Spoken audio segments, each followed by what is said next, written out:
इसको हम इस तरीके से लगाएंगे। इस तरीके से लगाने के बाद आपको, अगर आपको ये टाइट करना है तो मैं इस तरफ प्रेशर लगाऊंगा।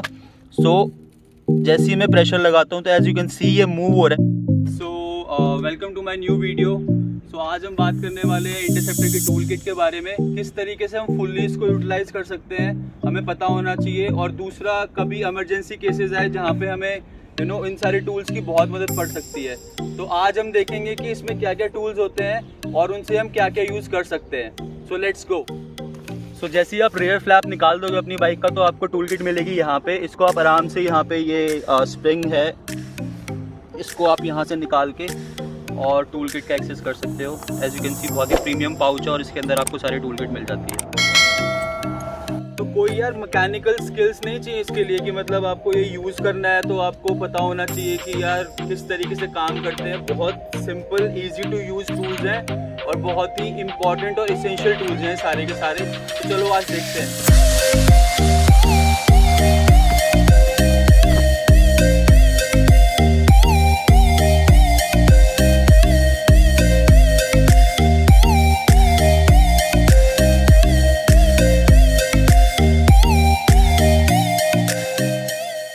तो हमारे पास ये सारे के सारे टूल्स हैं।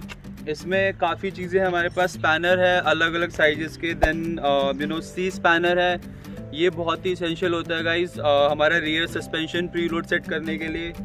देन स्क्रू ड्राइवर है। तो एक बार इनको सबको निकालता हूँ और आपको बताता हूँ डिटेल में किसकी क्या क्या चीज़ें होती हैं।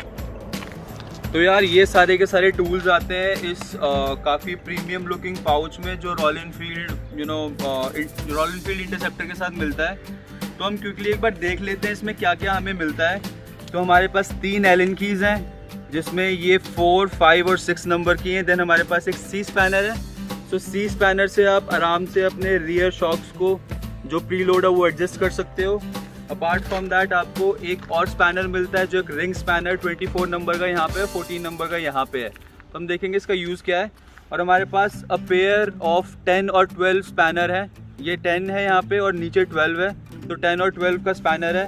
देन हमारे पास एक एक्सटेंशन ट्यूब है।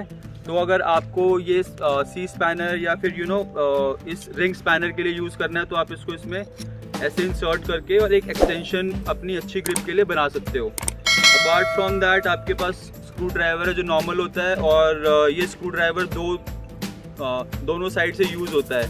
तो यहाँ पे प्लस और माइनस दोनों है, तो प्लस और माइनस ये हमारे पास स्क्रू ड्राइवर मिल जाता है।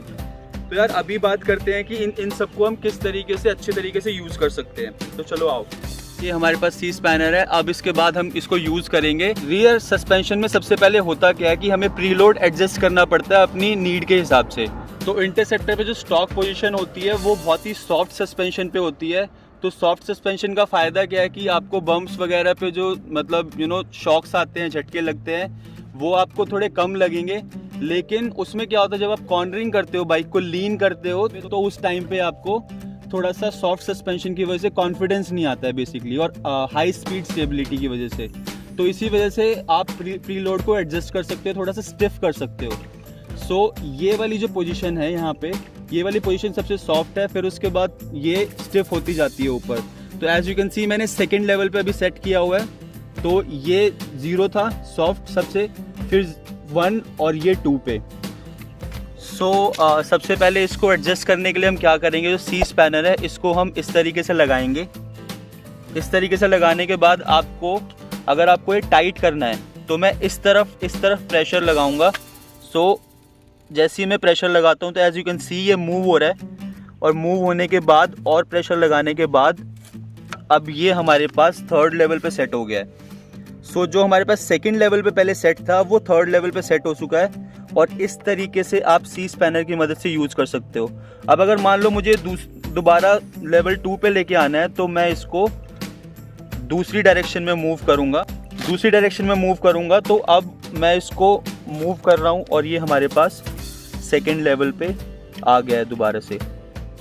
इस तरीके से आप प्रीलोड एडजस्ट कर सकते हो। और प्रीलोड एडजस्ट करना बहुत ही इंपॉर्टेंट है गाइस, क्योंकि प्रीलोड एडजस्ट करने के टाइम पे आपको ये पता चलेगा, अगर आपकी बैक सीट पे ज़्यादा लोड है, आप कहीं टूरिंग पे जा रहे हो जहाँ पे आपने ज़्यादा सामान ज़्यादा डाला हुआ है तो आई वुड सजेस्ट कि आप थोड़ा स्टिफ सस्पेंशन प्रेफर करो। हाई स्पीड स्टेबिलिटी और उसके अलावा आपका जो लीनिंग में अगर आपको कॉन्फिडेंस चाहिए तो आप थोड़ा स्टिफ पे चलाओ।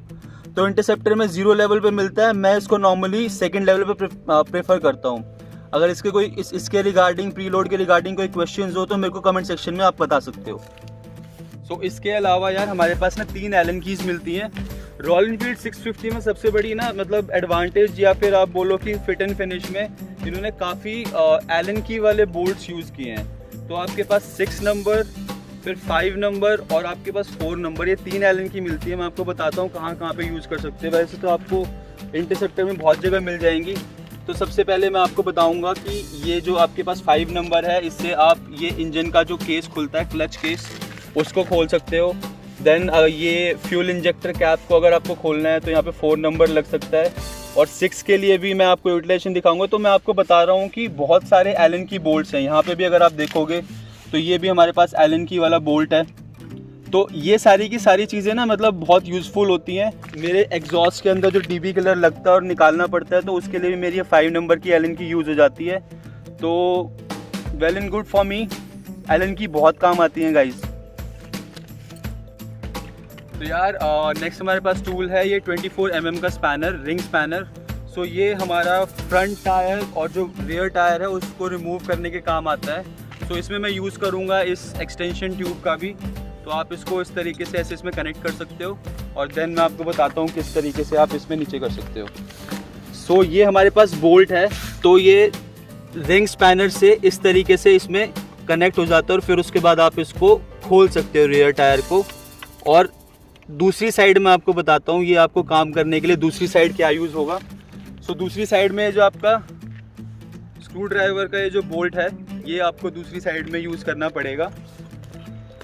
तो दूसरी साइड में हमारे पास ये जो आप देख रहे हो होल, यहाँ पे हमें ये इस तरीके से अटैच करना पड़ेगा ताकि ये घूमे ना, और वहाँ से हमें रिंग स्पैनर को मूव करना पड़ेगा। तो हमारा इस तरीके से ये रियर टायर निकलेगा। फ्रंट टायर में भी हमारे पास ये 24 mm का जो स्पैनर है ये हम यहाँ पे लगा देंगे और फिर उसके बाद हम इसको रिमूव कर सकते हैं फ्रंट टायर को।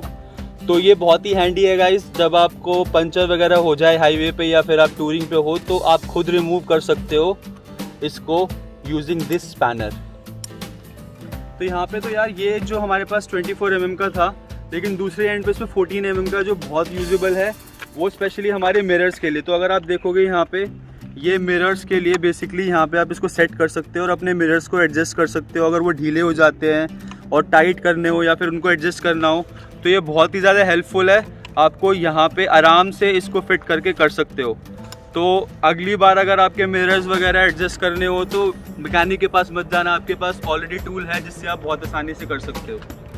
Sir last but not the least, a pair of spanner जो हमारे पास 12 और 10 का पेयर है।